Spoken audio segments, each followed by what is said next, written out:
Alors l'idée vraiment c'est de pouvoir arrêter toute poursuite au niveau des habitants de Grand Sud Caraïbes et aussi de prendre des délibérations pour que en fait, les factures de plus de 2 ans soient annulées au niveau de cette communauté d'agglo et aussi par rapport aux problèmes que nous rencontrons par rapport à la qualité de l'eau, qu'on puisse mettre en place un suivi et aussi faire en sorte que les usagers en fait, puissent ne plus se soucier avec ces problématiques d'eau puisque c'est le rôle du collectif. Et si ça ne va pas, eh bien, on verra ce qu'on fera à l'issue. L'idée vraiment, c'est comme on est en période de fête et que la communauté d'agglo n'aurait pas eu le temps de prendre ses arrêtés, nous leur avons demandé de prendre contact avec l'huissier de sorte que, au cours de ces prochains jours, ces 15-20 jours, que l'usager ne soit pas harcelé par les huissiers ou quoi que ce soit. Et d'où l'idée de la trêve hivernale. Oui, puisque forcément, quand on entend trésor public, quand on entend huissier, on a vite fait de faire des cauchemars. Il y a même des gens qui ont envie de se suicider par rapport à ça. Et c'est d'où a été notre demande, en fait, de pouvoir les soulager et de sorte qu'on puisse trouver des solutions à terme, à court et à moyen terme. C'est vrai que par rapport à ces courriers, il y avait quand même une certaine ambiguïté, puisqu'il y a un huissier qui est mandaté, alors que lui, il n'est même pas informé. Et sur l'entête des enveloppes que reçoivent les usagers, on voit que c'est une adresse de métropole. Donc, il y a quand même ambiguïté et il fallait faire le point là-dessus. Et le président Claude Maurice, en fait, va demander des explications suite à notre intervention. Alors, en fait, ce que j'ai rappelé au président Cholette qui nous recevait ce matin, c'est que depuis au moins 2 ans, en ce qui me concerne, nous avons entamé un travail avec le collectif Glocoubert qui consistait à privilégier la communication avec la communauté d'agglo Grand Sud Caraïbes sur les problématiques de factures que rencontraient les usagers.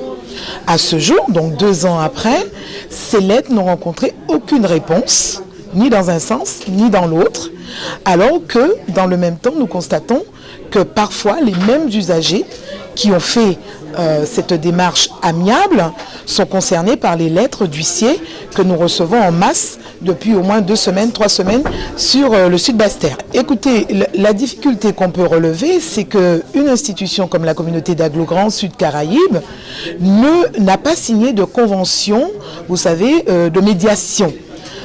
Alors que même les usagers qui font acte de réclamation ou de contestation pourraient légitimement trouver une réponse au travers d'une médiation qui est normalement une instance prévue dans des institutions qui sont là pour délivrer un service public.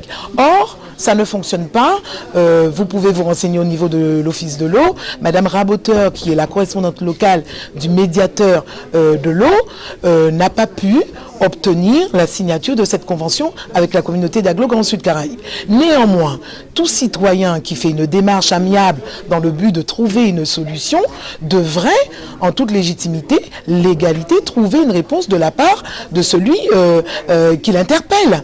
Or, nous n'avons pas de réponse. Aujourd'hui, que ce soit au niveau de l'État par monsieur le préfet, que ce soit au niveau de la direction des finances publiques par le biais de monsieur Seno, quel que soit par d'autres entités, on nous dit que la communauté d'agglo Grand Sud Caraïbes nous met en position d'injonction de payer des titres exécutoires dont pour la plupart les gens ne savent pas à quoi ils se rapportent et on apprend aujourd'hui que ces titres sont édités par un huissier qui ne serait même pas au courant de leur fondement. Alors vous comprenez, de la lettre de réclamation, de l'absence d'une cellule de médiation, nous avons une injonction de payer de la part d'un huissier qui n'est même pas saisi réellement, mais auquel l'État se serait substitué pour réclamer des sommes aux gens. Nous ne sommes pas en République bananière, j'ai tendance à le rappeler souvent, et il faut que l'exemple soit donné par ceux qui sont censés nous donner un service public correct et acceptable par tout citoyen. Oui, je voulais insister sur un point quand même qui me semble important, c'est sur l'éventuel entachement de ces lettres d'injonction de payer d'irrégularité en fait. C'est-à-dire que nous apprenons du vice-président de la communauté d'Aglo Grand Sud Caraïbes ce matin que finalement un cabinet d'huissier servirait simplement de prête-nom pour pouvoir effrayer la population en vue de la faire payer des titres exécutoires dont elle ne connaît pas le fondement. Nous disons au collectif de Logoubert que nous ne sommes pas en République bananière, c'est la continuité du droit territorial français et nous serons garants du respect des droits des usagers de l'eau. Et c'est que je recevais souvent des factures avec le volume d'eau. Par exemple, je vous donne une parenthèse, un créneau, par exemple 111 mètres cubes pour une personne qui vit seule. Et mon fils était à Pointe-à-Pitre, donc je devais utiliser moins. Donc ils m'ont fait la réflexion en me disant que je recevais du monde chez moi. Donc c'est pour cela que le débit était élevé. J'ai fait échanger mon compteur. Et quand même ça, j'avais toujours le volume d'eau à 60, des fois 80, 90. C'est toujours élevé. Et puis par la suite, je recevais des lettres de relance. Et on m'a même dit qu'on va me couper l'eau parce que je ne payais pas. Et comme si j'étais une délinquante. Et finalement, on a trouvé un compromis. Et donc, j'ai payé ce que je devais. Et depuis l'année 2019, mai 2019, j'ai remarqué que le volume est devenu à zéro. Donc, je paie que l'abonnement.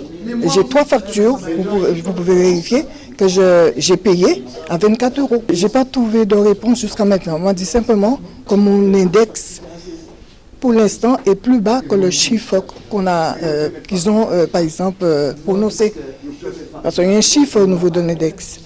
Donc mon index était plus bas, donc ils ont mis le compteur maintenant à 0. Moi je retiens parce qu'on n'a pas fait chou blanc, puisque M. Cholet avait promis justement à sa demande de rencontrer le collectif de Logoubert. Et en fait, nous on a été invités par Logoubert, puisque nous avons fait le même travail là. Et à partir de ce moment-là, il était là. M. Claude Maurice aussi était là. Et en conséquence, on ne peut pas dire qu'on est cette cité. On a rencontré du monde qui nous ont parlé des problèmes, puisque nous, notre démarche aujourd'hui, ce n'était pas la constatation, mais c'était simplement de manière à dire que les tiers détenteurs qui arrivent, les papiers verts qui disent que ce sont des machins avant poursuite, donc des sommes que nous ne savons pas d'où viennent ces sommes-là, de quelle année, la période et tout. Et résultat, nous avions demandé purement et simplement pour toutes les personnes de bien vouloir arrêter ça, faire une trêve, de manière que nous puissions avoir les renseignements qu'il nous faut à toutes les associations de 32 communes du département, quelles que soient, et les dépendances. De manière, et je dis aussi à toutes les personnes qui reçoivent ces papiers verts, ces machins à poursuite, enfin, bref, je n'ai pas en tête, on leur demande de rester tranquillement, de ne pas se prendre la tête, de passer leur fête de Noël sans problème, puisque M. Claude Maurice, qui représente M. Beaujean, le président, a dit qu'il n'avait pas à s'en faire et que lui, il était en train de travailler sur ça, de manière à voir comment on peut effacer cette dette. Pour l'instant, nous n'avons pas une réponse définitive par rapport à l'effacement de cette dette, mais nous avons quand même bon espoir, puisque nous sommes vigilants et nous allons nous revoir. Il y avait aussi M. Bogat, qui fait partie de la communauté de communes de Basse-Terre, des 11 communes de Basse-Terre. Donc je pars quand même, et je pourrais dire à mes adhérents de garder espoir et de continuer la lutte, de venir nous rejoindre, parce qu'une association a besoin de sang nouveau, a besoin de travailler, a besoin de gens qui payent leurs cotisations pour nous permettre, s'il y a besoin de prendre juristes et avocats, de le faire, sans pour cela qu'il y ait des personnes qui soient laissées sur le bord de la route. Et je souhaite aussi, si je ne les revois pas ou je ne les entends pas à nouveau, je leur souhaite de joyeuses fêtes de Noël en famille, en paix, en sécurité et avec ceux qui souhaitent tous les souhaits qu'on peut leur faire le meilleur. Et comptez sur nous, nous sommes là. Usagers hauts de Guadeloupe. Ah si, de toute manière, compte tenu de la dette par rapport à ce que nous entendons sous les ondes, même si nous sommes exclus, je dis bien exclus, des tables de négociation, ce que nous exigeons, mais comptez sur nous, en 2020, ils ne feront pas pour nous, mais ils feront avec nous. Et c'est l'ultimatum. S'ils ne font pas avec nous, nous ferons de notre côté. Et s'il faut aller où il faut, parce que, qu'on le dise, nous faisons beaucoup de promesses en Guadeloupe, mais selon ce que j'apprends, les caisses sont vides.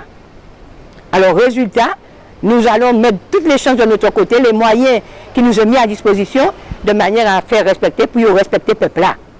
Oui, écoutez, j'étais au Vélodrome, on représentait le président qui ne pouvait pas y aller jeudi dernier, et j'ai appris que tout le monde recevait effectivement des avis d'un huissier.